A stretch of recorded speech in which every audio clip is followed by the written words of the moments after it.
It has undoubtedly been a rough go for Kevin Costner in 2024.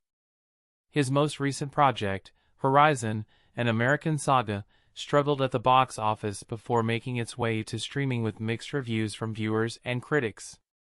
Some may even say the discourse around the film has been rather harsh for Costner, whose career as an actor and director has seen equal successes as horrible failures.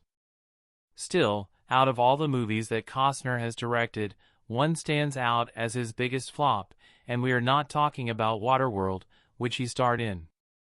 1997's The Postman was such a financial and critical failure that it had an irreplicable effect on Costner's career that few other actors have experienced. We will examine just how badly The Postman did in the theaters, the fallout, how it compares to Horizon, and, finally, whether it is worth giving the film another chance decades later. The Postman plot and cast taking place in a post-apocalyptic America in 2013, The Postman follows a drifter, Kevin Costner, who takes on the titular moniker after discovering a U.S. Postal Service uniform and a bag of undelivered mail. At first, he uses this as a guise to state that the United States government is being restored, earning people's trust to ensure safe travel and food as he heads from place to place. However, he is soon thrust into the role of a symbol of hope for survivors living under the oppressive regime of a tyrannical warlord named General Bethlehem, Will Patton, and his militia. Kevin Costner directed and starred in The Postman. This marked his second production stepping into the shoes of both roles, with the phenomenal Western Dances with Wolves being released several years prior, in 1990. Will Patton played the antagonist, General Bethlehem. Patton would make himself a staple of Western-inspired content, including recent appearances in Yellowstone and Outer Range, as well as Costner's most recent flop, Horizon, an American Saga Chapter 1.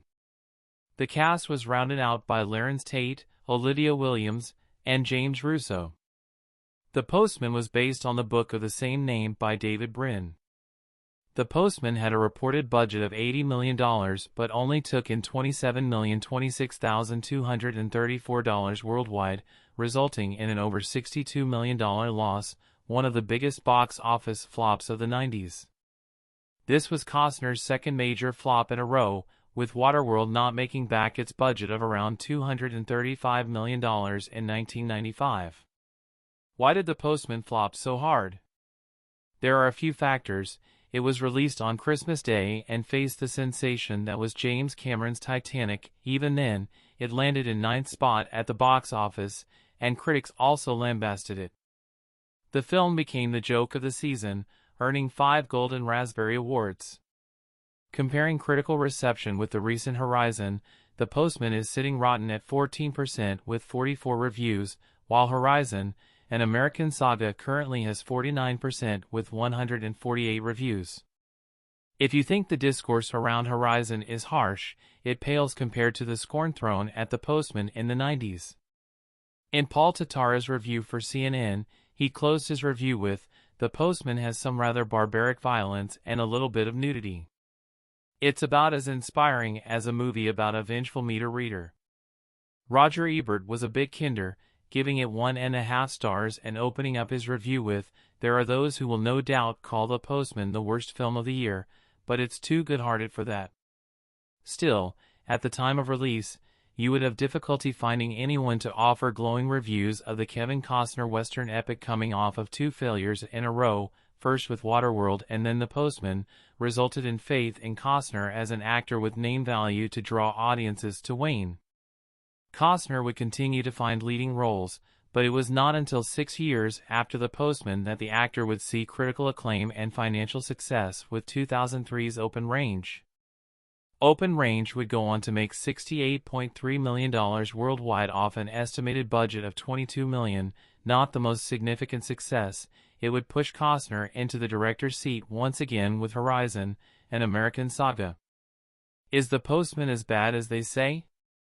The initial reaction to the film was undoubtedly harsh, and the cumbersome running time of just under 3 hours allowed critics and fans all the time they needed to pick apart everything they disliked about it.